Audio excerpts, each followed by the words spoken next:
name is Eric Mai. I'm with the newly minted Housing Forward Virginia. Housing Virginia recently changed its name last week to Housing Forward Virginia. And today we have our final webinar session on lead. Today, this webinar series is brought to you by the Richmond City Health District and the Virginia Poverty Law Center through a grant from the National Center for Healthy Housing. And the purpose of these webinars is to expand awareness of the dangers of lead hazard in homes across the Commonwealth and to build a coalition of support to develop local and state ordinances to require lead inspection in rental units. Again, if you could take some time to fill out this survey, and Flora, whenever you feel it's a good time, you can share those results to everyone else. And today we have 3 speakers with us to close out our session. We're joined by Jonathan Wilson, the Deputy Director and CFO of the National Center for Healthy Housing, Corey Ryan, Senior Analyst at Alterum Institute, and coming back for a second round, we have Daryl Hayat, Housing Attorney for Virginia Poverty Law Center. And they will be able to answer some of your questions after everyone has presented. So feel free to utilize the Q&A function down at the bottom there as they pop up throughout the panel. This is an opportunity to talk about the changes needed in Virginia to fully address lead hazard in our homes. So please feel free to ask questions about what we need to do here in Virginia to make some real change here. We'll get started here. Flora, if you wanted to go ahead and post those results.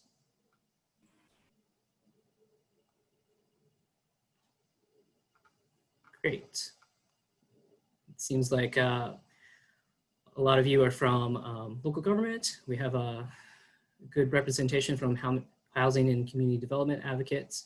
And it's great to see that our Housing Virginia mailing list is getting out to folks, and also your organizations and agencies are telling you about these events. So we'll get started here, and I'll turn it over to Jonathan here to start us off.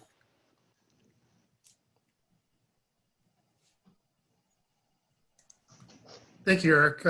Again, my name is Jonathan Wilson. I'm the Deputy Director at the National Center for Healthy Housing. And it's been my pleasure to work with the City of Richmond and the Richmond Health District, as well as the Virginia Poverty Law Center on this important project to bring better lead safety to Richmond and to its children. We've been working on this problem for over 25 years, and it's exciting to see the work we're doing on the ground at this point.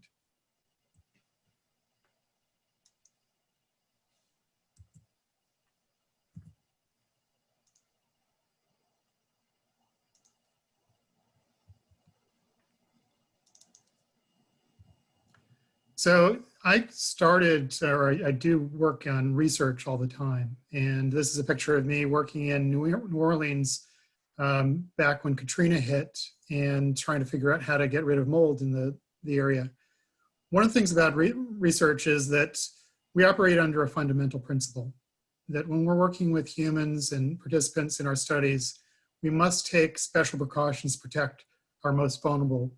And under federal regulations, whenever we have federal grants to do work on research, our most vulnerable include children, prisoners, pregnant women, mentally disabled persons, and then the economically and educationally disadvantaged. And I believe that this makes a lot of sense, and it should be an operating principle for us in life, that we need to look out for our most vulnerable as we work to move forward. So who is protected when we do our work? We protect everyone.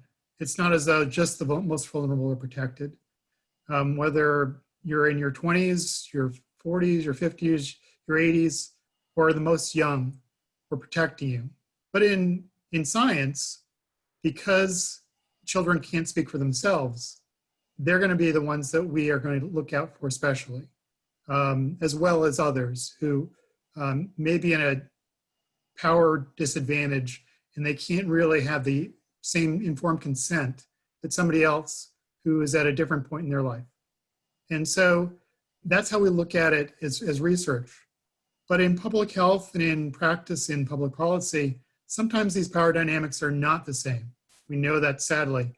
And so let me go through a couple of things. Let me talk about food establishment safety. And I know you didn't sign in to talk about this, but this is just an example of where we are with our restaurant safety and food safety. And these are the rules in the Commonwealth of Virginia. In order to open a food establishment or to continue operating, you first need to receive a certificate of occupancy. And then you need to receive a health permit that requires you to document to the health district that you have food safety precautions in principle and that you have passed a health inspection. And then you need to pass regular follow-up inspections after that. That is how we work in our safety, in our food safety world. And why is this? Well, we all know Duncan Hines, but who was Duncan Hines? This is a little factoids that you can tell your family later on. Duncan Hines was not a restaurateur, was not a baker. He was a salesperson. He sold office supplies, pens and things like that. And so this was in the 1920s, early 1930s, when the disruptive factor was not the internet or something else that was changing commerce. It was automobiles. Automobiles were coming off the plants from Ford and other companies, and they were flooding our streets. And it changed the way we looked at restaurants. Before that, there was small towns with their local restaurant that everybody knew. And they knew that the person was going to give them good food. And if they didn't give them good food, the place would go out of business. But now we had lots of travelers and salespeople who were going around, moving to these cafes and motels, and they didn't know what they were getting into. And so Duncan Hines, the salesperson, was encouraged by his friends to develop Adventures in Good Eating. This was the start of the Duncan Hines franchise.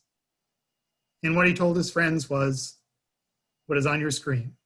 The kitchen is the first spot I inspect at an eating place. More people die from hit and miss eating than hit and run driving. And we recognize this as a country, that this was not acceptable, that people would be unaware because of hidden things that we could not see, and we would be exposed to contaminants and pollutants that could cause death or injury, or at worst, a really bad week, or at best, a really bad week. And so this is how we think of food safety. This is the beginning of our food laws. California had food laws around 1900, but most of our food laws for restaurants came about in the 1920s and 30s and have been growing since then. And so we see that getting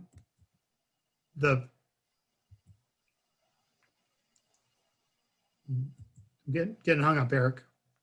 Oh, sorry. You just gotta, you can try clicking again and then press the through. We see that these residents, or these folks who are eating at these restaurants are, there we go. There we go. They are now being protected by unseen hazards. And so what is going on then with the housing sector that we are working with?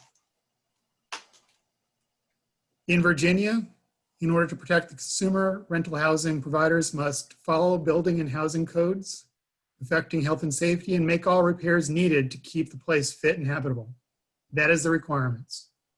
There is no pre-inspection. There is no documentation that there is safety. There's nothing that makes it transparent for the person who is renting that property that is safe and free of contaminants or anything else that may harm them or their children or anybody who comes to live with them. So we need to think about this. Is this a fair system? Is this the right system? And I would argue that it's not. Because just as we should be protecting people that go into that coffee shop or that restaurant from the unseen problems, we should be protecting our children and those among us from the unseen factors that are in housing. It may be lead dust. We cannot say when we see dust that there's lead in it that may poison our children. It may be mold behind the walls. It may be pest allergens that because of the cockroaches and the mice that are crawling around that are causing asthma attacks. Or it may be carbon monoxide from an untuned heating system that may cause death. These are things that a property owner can get away with because there is no pre-inspection. There's nothing to alert the consumer that there are problems there. So there's a solution right in front of us. We've done it for over 80 years, over 90 years in the restaurant business, that states across the country now have these restaurant codes. Require a rental registration, require a health inspection, and a minimum for lead, and require follow-up inspections. It is very simple, and it's been done for a while now. The state of Maryland, since 1994, has required pre-1978 properties that are rentals to register. Landlords must provide a notice of tenants' rights to their tenants, and then they must be inspected for lead safety through a visual process and through dust tests at every change in tenancy. And they need to comply with the lead requirements if there is a triggering event. If they find that there is high dust during these tests, they need to address it. If they find chipping and peeling paint during the visual, they have to address it. And if sadly a child is found poisoned in these homes after these tests, they have to take action. This has been going on in Maryland for over 25 years. In the city of Rochester, something very similar. Rental properties must get a certificate of occupancy, and as part of that process, if you are in a high-risk area or certain areas of the city, then pre-1978 properties must have a visual and a dust test. And then re-inspections must occur at the renewal of their certificate of occupancy. And it depends on whether you're in a high-risk area or a low-risk area, whether it's 3 to 6 years. And these actions have been successful. Here's the chart looking at the blood lead surveillance statewide in the state of Maryland, going back to 1993. And we can see that in 1993, almost 25% of the children who were tested had a blood lead above 10. And after those laws, we see great drop-offs, and we're now down at less than 0.5% of the children in the state of Maryland have blood lead above 10. If we look at Monroe County, where Rochester is, the timeline is shorter. It only goes back to 2006. But in 2006, the year that the ordinance was put in place, 4% of the population of children had a blood lead above 10. It has dropped by fourfold. It's down to 1% now. The last testing that's been released in 2018. So again, we're seeing success from these programs. And the momentum is there. Cleveland, just last year, passed an ordinance. Again, very similar. They've had a rental registration program since the 1980s, but at that time they felt like they didn't have the resources to put into lead testing. Now they say the time is right. We need to act. And so they're putting in a requirement going into effect in 2021 that lead inspections must come with certificates as part of the rental registration program, and that reinspection has to occur every 2 years. These are in pre-1978 houses. Similarly, in Philadelphia, they passed an ordinance in 2019. And we say that it goes into effect next month. They, like Cleveland, already had a rental license process, but now there's a requirement that you have to have lead inspections with certificates to be provided, documented that you have lead-safe properties after you pass your inspections, and that they have to have re-inspections every 4 years. So the model is there. The model is there from food safety. The model is there from other communities. And now it's the time to act in the Commonwealth of Virginia to bring this to Virginia and to protect the youngest children. By passing statewide enabling legislation that Daryl will talk about, and by passing local ordinance, we can then make progress as we have in Maryland and Rochester, New York, and other communities across the country to protect them from the unseen hazards that are in their homes. So I want to thank you for your time, and I look forward to listening to the other presentations. Great, thank you. And now we'll see on the screen there. We'll pass it off to Corey here. Give me a second to catch up here. Sorry about that.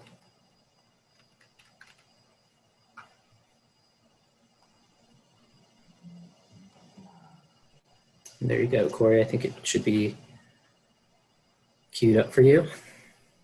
Fantastic. Thank you very much, Eric, and thanks, Jonathan, for that great introduction to some of the policy issues around lead. My name is Corey Ryan. I'm a senior analyst with Altarum Institute. Altarum Institute is a health-focused research and consulting institute headquartered in Ann Arbor, Michigan. And I've been working on studying the economic impacts of lead exposure for children for about 2.5 years now, since a project that we had funded by the Robert Wood Johnson Foundation and Pew Charitable Trusts. And very thankful to the organizers of this event to be able to share some of the findings of our work with you today. Let's see, make sure I can advance a slide here. There we go.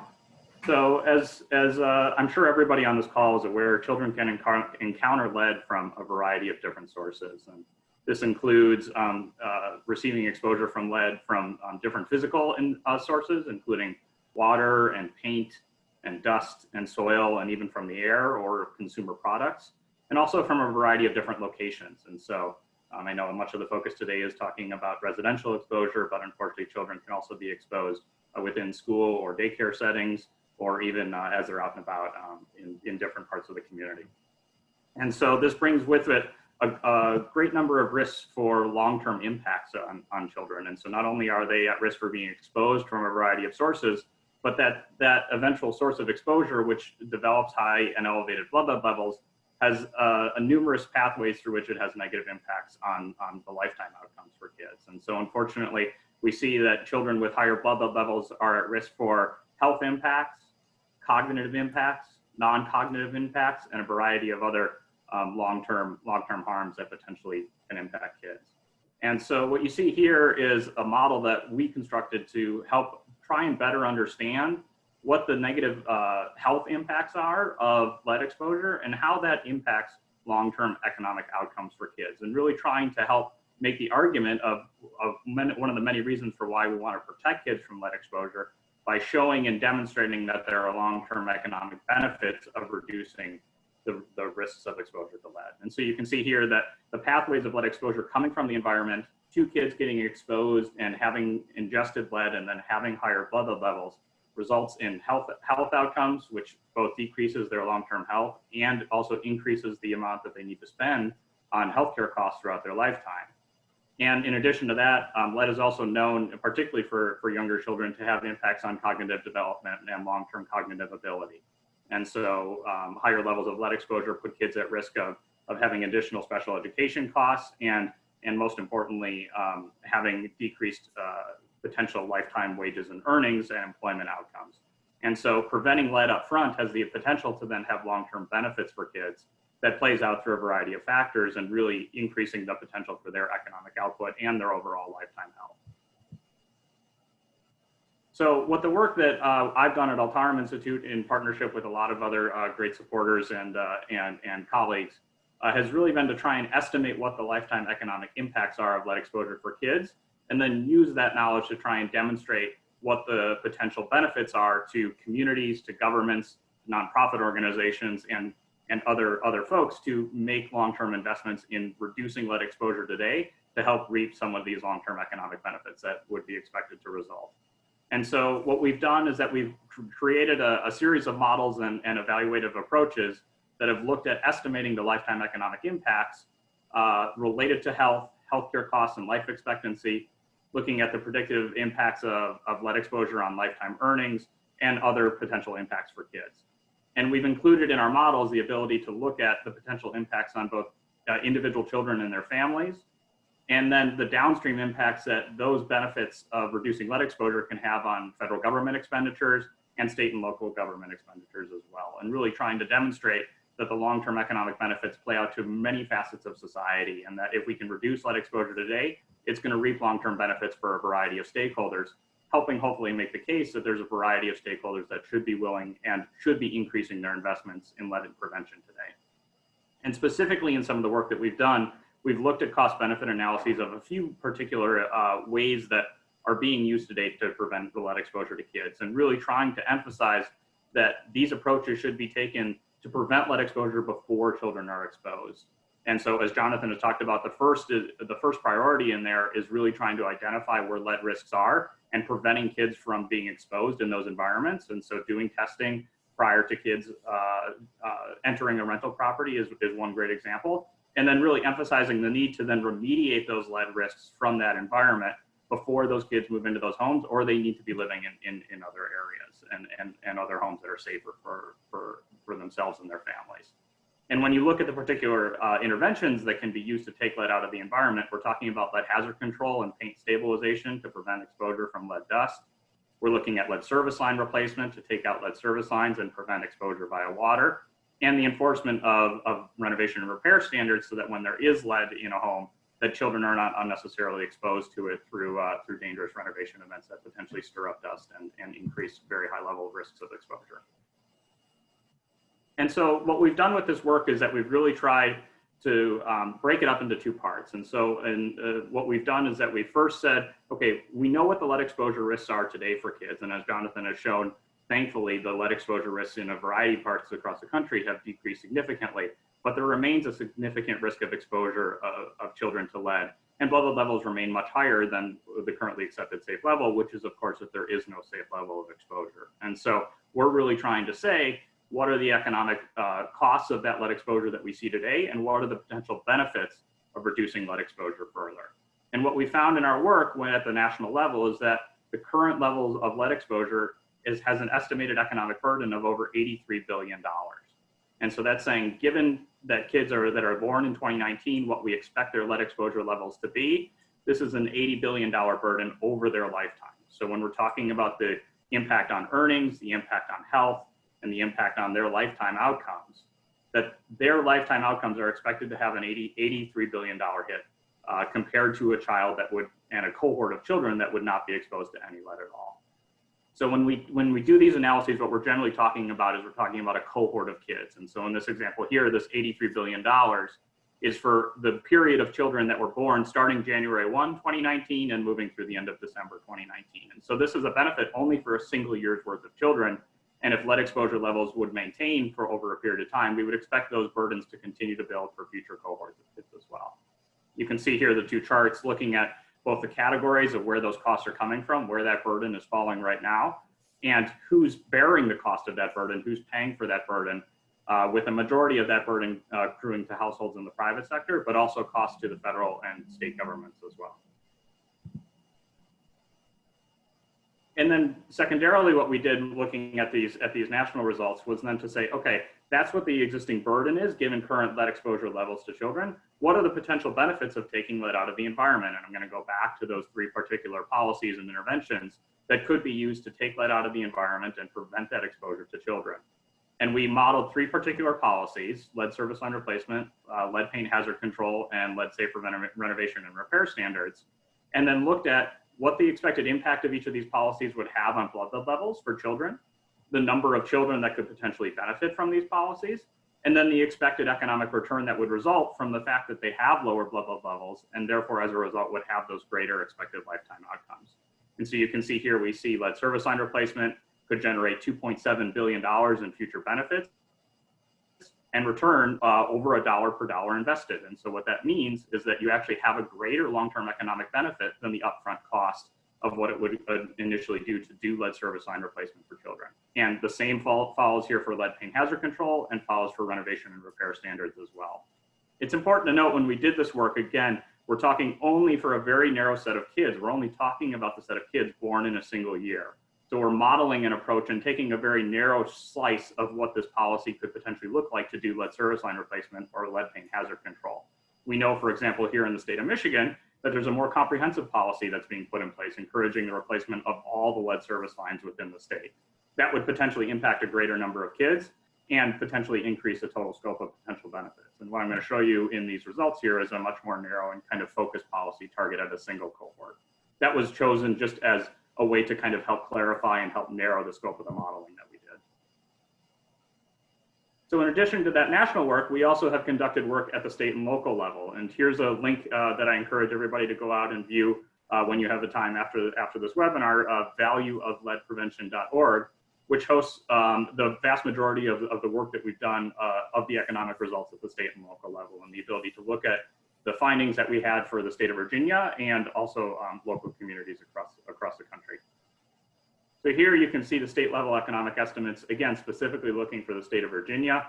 When we look at the total burden of lead exposure for children, again, only for a single year, so only for children born in 2019, including all those costs that I talked about, the costs of reduced lifetime earnings and productivity, reduced long-term health, increased healthcare costs and education costs. We see a cost to the state of Virginia for a single year's worth of kids at $2.4 billion. And you can see here further detail on the number of children exposed and how those costs are broken out across different payers. You can see here also what we've done is that we've gone through in each of the 50 states that we did this work modeling for, looking at what the potential exposure risks are for children across the state. And so you can see here the map of the state of Virginia and showing the relative risk of kids with an elevated blood level greater than 2 micrograms per deciliter based on underlying risk factors within the community. And so this looks, for example, at age of housing, which increases the risk of exposure to both lead pipes and lead paint, looking at and a variety of other characteristics at the state and the local level, predicting where lead risks are. And you can see in the state of Virginia, and looking narrowly there at the city of Richmond, of course, being one of the higher risk areas across the state. And then I also want to call out the results that we have looking specifically at the city of Richmond. So thankful to the Robert Wood Johnson Foundation and working with us and the team at NCHH working with us to specifically look at what the economic impacts are for the city of Richmond and taking a much more narrow look again at that 2019 birth cohort. So within the city, we're talking about 2,600 births and looking at an economic burden given current lead levels that we would expect within the city of over $70 million, again, over the lifetime for those 2,600 kids. So you're talking about an economic burden of over $27,000 per child. And what that's calculating is saying, given the current lead exposure levels, we expect that their additional healthcare costs and their decreased lifetime earnings and the other components that we measure are going to amount to that level of burden per child. And that's given the expected level of lead exposure. But that doesn't mean that we can't do anything about that. If we can reduce the lead levels for children in the city of Richmond, we have the potential to decrease that economic burden and provide a significant benefit to kids in increasing their lifetime outcomes. And so this really shows the potential benefit that's waiting out there if we can find a way to decrease exposure. And that's really what we're trying to advocate towards with this work. And you can see here, again, drilling down into, for example, one of the specific cost benefit analyses. More details are available out on the website, but I just want to give a snapshot here of looking at potentially lead hazard control interventions, the potential of what that could do for those 2,600 kids, an intervention that could protect over 1,400 children, and again, provide significant net long-term economic benefits and return significant dollars per dollar invested. And so what we're showing here is that the economic benefits of lead remediation have a great potential to be able to reduce long-term exposure risks and then increase lifetime outcomes for kids. You can see here the breakdown in the bar chart on the left of looking at the potential benefits of lead hazard control and the net benefits far exceeding the total cost, $18 million versus an expected upfront cost of $10.7 million. And then you can see on the right a variety of toggles that allows the user out on the website to be able to customize and adjust the parameters of the intervention to see how that impacts the net costs and benefits. And I encourage folks on the webinar to go out and take a look and explore what the potential benefits of lead exposure remediation might be for both particular policies and different scenarios.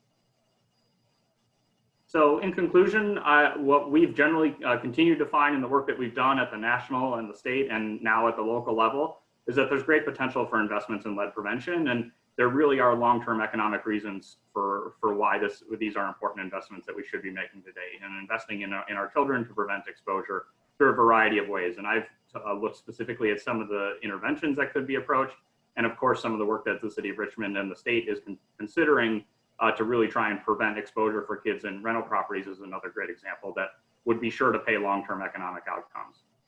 And I think it's also important to note that while I focus today on the economic outcomes, there are a variety of reasons of why we should be preventing lead exposure for kids. And Jonathan's framing of reducing risks in restaurants and other food safety issues is a great example, because these are hidden risks, and the reasons to prevent lead exposure and help improve the lifetime outcomes of kids are numerous, far beyond the economic reasons. But I think showing that there are economic benefits in addition to all the other reasons for why we want to prevent lead exposure and improve the health of our children is really hopefully adds to the pot of reasons and helps spur these policies forward to improve the lifetime outcomes for children. And the last thing I want to call out is as lead prevention activities continue both within the city of Richmond and across the state of Virginia, that there's a variety of data collection activities that could be helpful to help understand the progress that's being made. And there's a short list here of things that I think are sometimes well known, and there's great varying ability across the country for both cities, counties, health departments, and states to be able to understand what current lead risks are and the impacts that our remediation activities and lead elimination activities are having. And so tracking blood lead levels is the most common thing that's done among children, but that really misses a whole part of the picture, which is understanding where the lead risks are in the environment and how good of a job we're doing at eliminating lead risks in homes and schools and at the community level. And so greater data collection and understanding of how much progress is being made in eliminating lead is something that I would encourage both the city, the county, and the state to consider and keep track of as investments are being made. So more links there at the bottom of where this research is, and happy to take any questions after Daryl gets an opportunity to present. So thanks again. Great. Thank you, Corey. And I'll turn it over to Daryl now. Thank you. All right. Okay. So, hi everyone. Good afternoon. My name is Daryl Hayat, and I'm an attorney with the Virginia Poverty Law Center. I'm a housing attorney and part of a cohort with two other legal aid groups, the Central Virginia Legal Aid Society and a Legal Aid Justice Center, and a couple of lawyers in each of these legal aids. We all work together as part of something called a Housing Justice Project, which is under the Equal Justice Works kind of moniker. So I have a long title, Equal Justice Works Legal Fellow, but all it means is that I'm a housing attorney. And so, let's see if I could get this thing going.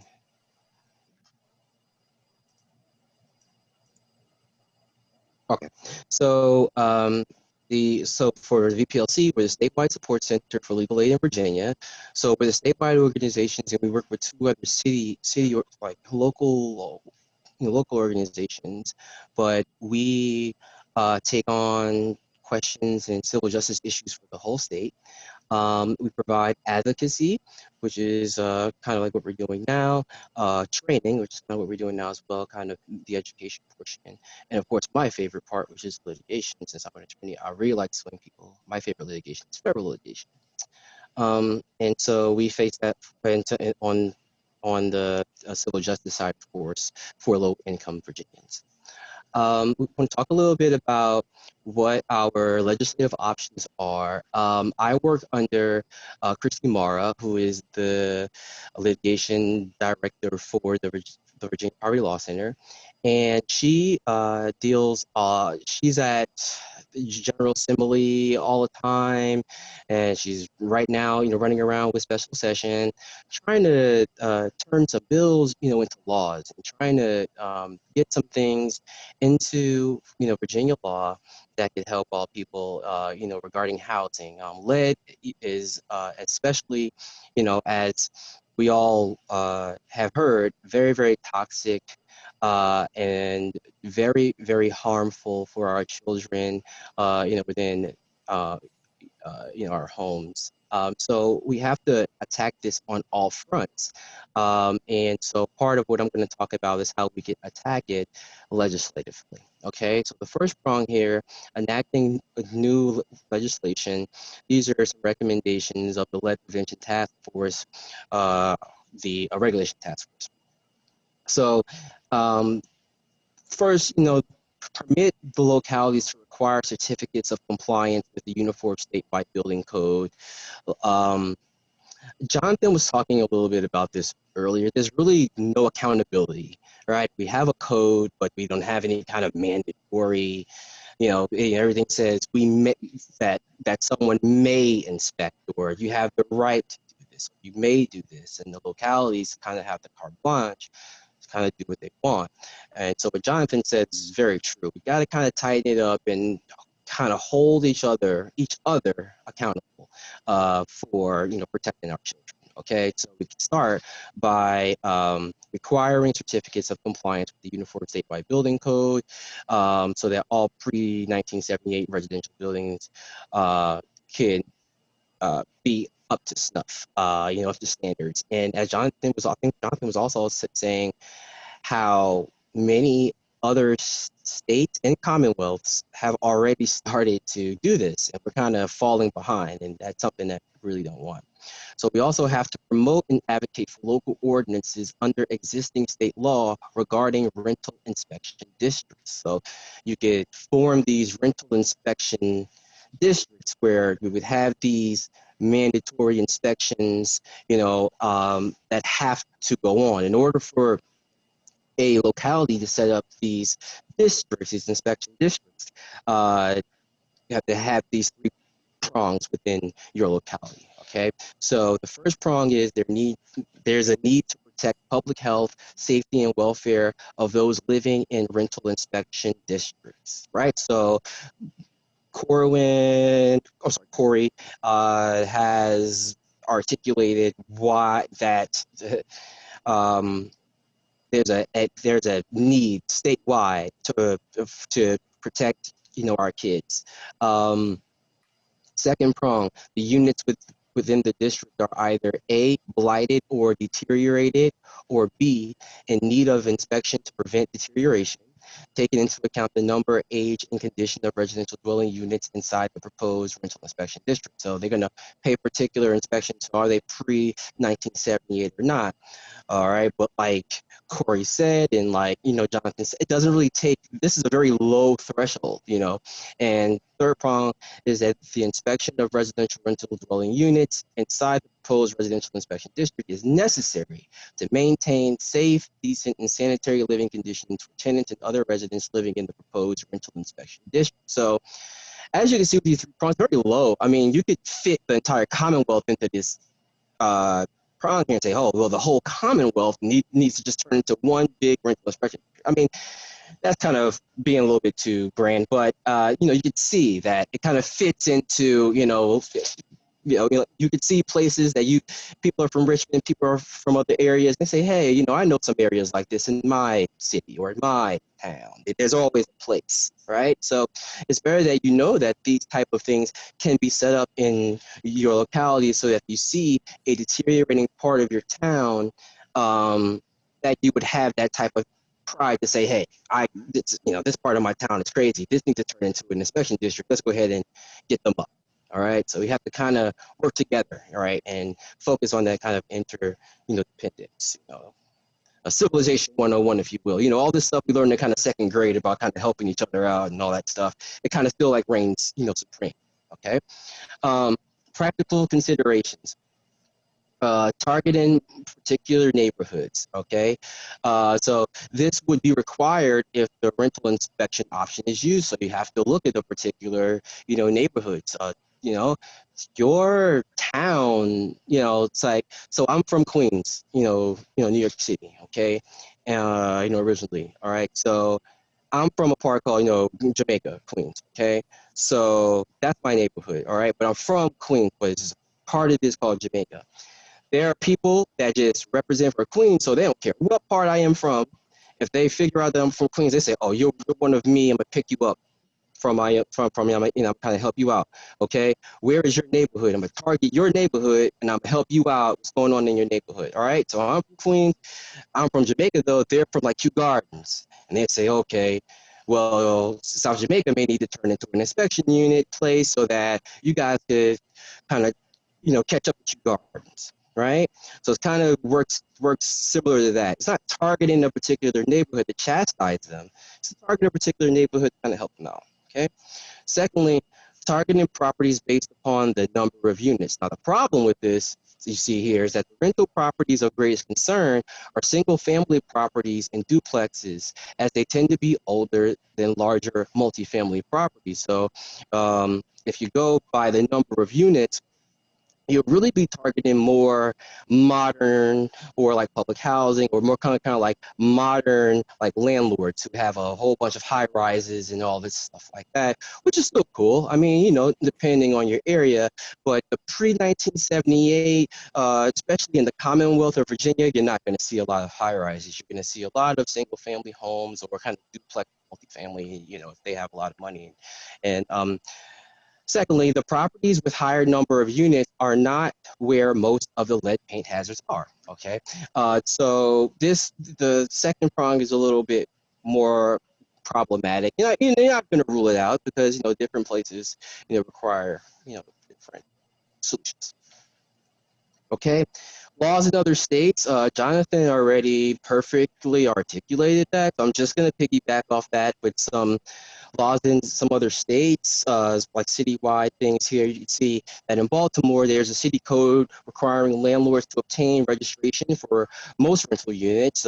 Registration licensing process includes passing a lead inspection for homes built before 1978. All right, and then you go to Burlington, Vermont, and most rental properties must be inspected for lead paint hazards. Landlords must sign compliance statement every year, attesting that they visually inspected all exterior surfaces to identify deteriorating paint. All right, and you can see here, Baltimore, Maryland, Vermont. I mean, these are commonwealths. These are like Puritan towns. So there's no excuse for Virginia not to do.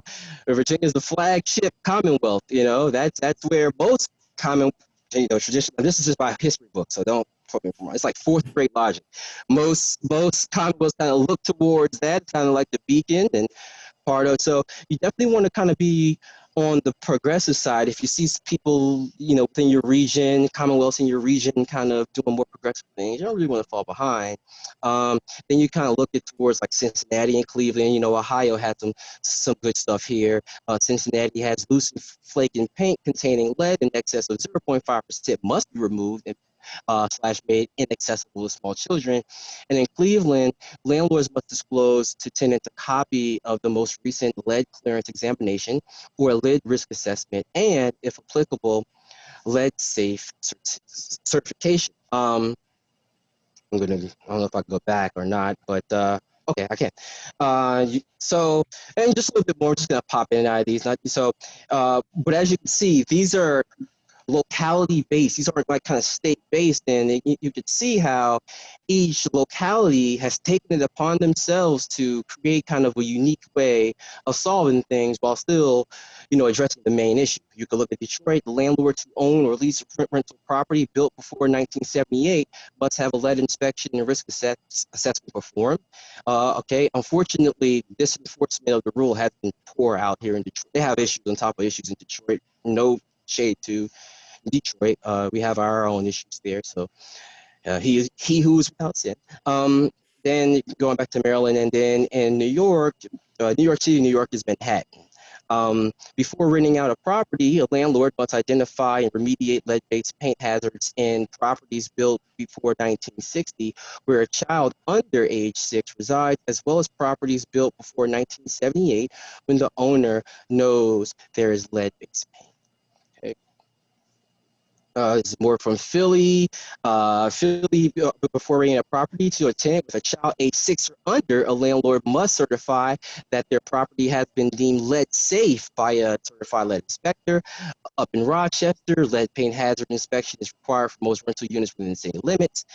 No, and even over in the West Coast, over in San Diego, the ordinance requires that when the tenant vacates a dwelling unit, landlord must conduct visual inspections of the unit for deteriorating paint and correct anything identified unless a lead-based paint test proves the deteriorating paint is not lead-based. All right, so you can kind of just see where you know, this is just a great opportunity for Virginia to take advantage of the fact that you could create a local or, you know, each of your separate localities can create their ordinance. You could take advantage, you can help your people, and this is a great way to do it. You know, if you have any questions or concerns about anything that I spoke about, I'll be happy to answer questions. My boss, Christy Mera, is not on this call. Any legislative-based things, I will forward that over to her or Laura Wright, who's my partner in our office there. We're both under Christy. So Christy handles legislative boss, and Steve Fishback is my litigation suing boss. Okay, but I'll make sure that I get them to get everything to the right person. Thank you so much for your time, and I hope you have a great day. Great. Thank you, Daryl. Well, you know, this is an opportunity now to ask your questions to our panelists. I see we already have a few questions in the Q&A, and I think we'll go ahead and begin this portion of the webinar. This first question here is for Jonathan. Were there any negative consequences to regulations on lead in rental homes, particularly for low-income areas and small landlords? This person's thinking specifically of areas like Baltimore. So there's a lot to unpack in this question. I'm going to start off by saying that it's been my pleasure to work at the National Center for Healthy Housing since we were called the National Center for Lead Safe Housing back in 1993. I've been here for a long time, and I love this place, and it's been able to, I've been able to work on my passions of both research as well as public policy. So a couple of things that comes out about you know, public policy and housing. We do a horrible job of helping our most vulnerable population around housing in this country. Only 25% of folks who are eligible for a rental certificate to help them pay for their housing gets one because we have not passed enough budget for them to get one. So 75% of our citizens who are poor enough to have a certificate are out on their own. We have not been building any public housing since the 1970s. We haven't built any other type of housing since the 1980s. We are basically dependent on the tax code to encourage private investors to build. So we're doing it slowly, but it's not enough. And so I feel for small landlords because they've got the burden. They're being told, you need to house people that can't afford your property and do it safely. It's unfair, it's unjust. And so I think the what we have to say is that doesn't get anybody off the hook for having a place that's going to poison the people that live there. And so we need the rules on what minimum standards should be for housing. At the same time, we have advocacy to get more support for people that need it to live in a safe and decent housing. And so that's a critical point. And so in Baltimore, they have problems, but you know, I think that back in 1992, 1993, when they were negotiating this, landlords were saying they were going to get out of the business. We're not going to be able to afford this. And here we are 25 years later, and there's still landlords renting to low-income people. They've not gotten out of the business. I think that we also have learned from COVID that restaurateurs and coffee shop owners and everybody else are living at the edge. They have like 2 months of income before they go under. And so we have to recognize that landlords are sometimes in the same boat, and they are challenged by this, but we need a different policy to help them on the affordability issue, but we need to protect people, and that's why these ordinances and laws are so important. Thank you. We have another question for you. In these states that have successfully passed legislation around rental inspection, what did it take for them to successfully pass this? Is there anything that Virginia can learn from these other states to improve our chances of succeeding with this outcome? So I'll get a little wonky and say that in my first month of public policy school, this was the lesson that was learned. To get anything done legislatively, you need three things. You need a good policy. And Corey has presented the case that this makes sense financially, it makes sense on a health basis, and it is good policy. And I think that most folks that you talk to would say, yeah, it's good. The debate's going to be whether we can afford it. And so then it comes down to priorities and, you know, whose priorities win out. And that gets the two other things. So if you have a good policy, then you need a personal story. You need advocates. And hopefully that the people who have signed on to this will be our advocates and go out and reach another person so they can be our advocates, and we can grow and double and double and double, so that when Christy and others bring this legislation to Richmond next year, that there are people coming out to help and testify. So if you don't have personal stories, it's not going to go anywhere. And the final thing is that sometimes you need a little horse trading, and there is politics involved. And it really depends on your community. If you're a solidly progressive community, it becomes easier to pass something than if you're a 50-50 community. And I understand the politics of Virginia. You're just, you know, you're at about a 50-50. And so you have to figure out what's going to make the side that's maybe potentially against this in your corner. I know in Maryland, the key was that there was a lot of lawsuits going on at the time. And so they offered some legal protection against lawsuits. And that's what brought the landlords over in Baltimore and in Maryland. In other communities, there may have been negotiating about the terms of how often you had to be inspected. And so you saw that last year, Cleveland got it to be inspected every 2 years. They started that way in Philadelphia, and they only got it to every 4 years. So there maybe have to be some trades in your negotiation on when these inspections occur. But if you have a good policy and you have the people coming out and saying how important it is and how lives will be changed because of this, then I think you can get it passed. Great, thank you. Jonathan kind of touched on this a bit, but Corey, I was wondering if you could also kind of speak to what data really resonates with legislators and decision makers, and then also what kind of data would you recommend we focus on as we build a coalition in Virginia? Yeah, it's a good question, and I'll echo a lot of what Jonathan said. You know, as much as my role in this space has been to look at the economic implications of lead prevention and really looking at the financial benefits that can be accrued, you know, by making these, you know, changes to a child's environment. I think when you're talking about making the case to whether they're legislators directly or other, you know, leading decision makers, really pairing the data, looking at the economics of the issue with a story is the most powerful case that can be made. And tragically, when you're talking about lead exposure, sometimes those stories are talking about the harms that have occurred to a child that has been exposed.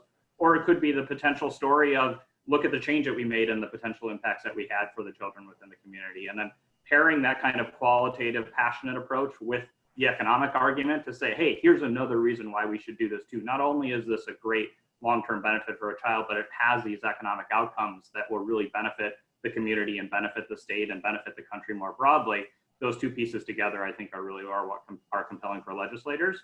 And then the other thing that I would bring up is unfortunately, as we know, while lead exposure is a risk for all children, we know that children, that there are significant disparities in that risk profile. And you're talking about kids that are socioeconomically disadvantaged, or racially, you know, of certain racial and ethnic groups, and that those kids are at a greater risk, you know, for these higher levels of lead exposure. And that's one of the factors that's keeping certain kids down and preventing them from being able to climb that economic and social ladder. And I think, you know, really emphasizing the fact that eliminating lead has the potential to provide huge benefits to these communities and these children that are at a greater risk already, really also, you know, has the potential to help drive action. This is kind of piggybacking off of what you just kind of were talking about. Queen Shabazz wants to know, you know, how do we propose testing these toxic dwellings without using children as lead detectors? You know, instead of depending on these, you know, these blood levels from children to tell us which homes are toxic. Does anyone have any thoughts on that? You know, I'm happy to answer that first, because I greatly respect Queen Shabazz. I mean, she has been a leader. She has been a person who has been telling that personal story for years. And Richmond is honored to have a person like that in your community to really move this forward. And so we need more people like Queen Shabazz. She is correct. For too long, we have been using blood lead tests to say which homes we should be fixing up. And that is wrong. We should have legislation that we're talking about that goes in preemptively and tests the home before the child moves into that home to find out where the toxins are, because they're hidden. And the only way to do it is to have dust testing as well as doing a visual inspection. And I see another question, I'll just jump in there. You know, the visual inspections that are done in other communities are basically going in and looking for peeling and chipping paint.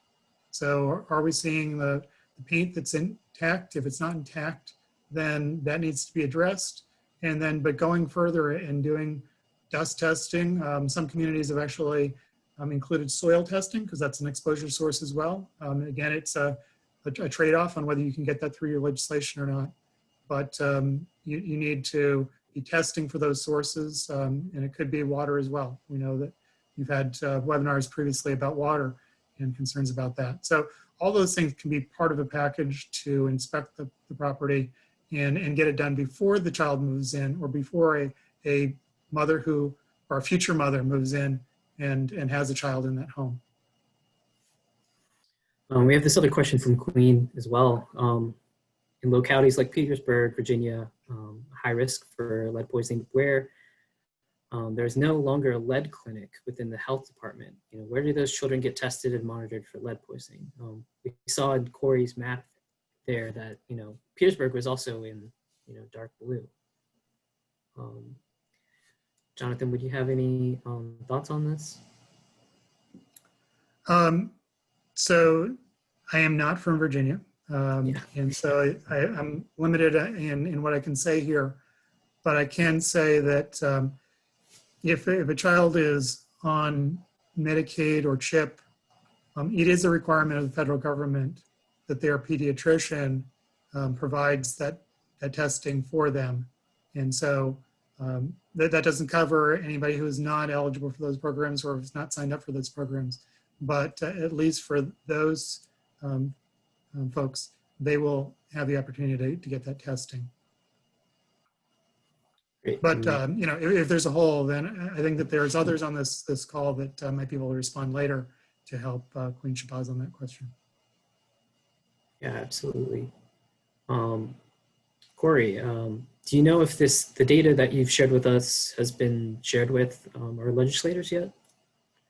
I have not worked directly with anybody that has brought this data in front of Virginia legislators, but Eric, happy to work with your team or anyone else on the call. I think my contact information was in the slides, or I'm sure Eric is happy to provide it to package us together, either by directly sharing, you know, the link on the website and letting legislators find it that way, or happy to, you know, put together a brief in a way that would get us in front of decision makers. So that would be wonderful.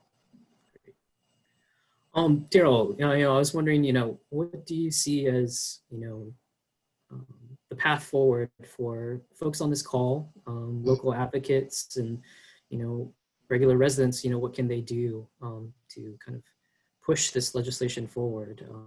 Oh, okay. Well, you just have to, I mean, it all starts with helping each other and, you know, helping each other by recognizing what's going on in your locality, you know, what's going on with your neighbors, what's going on with yourself.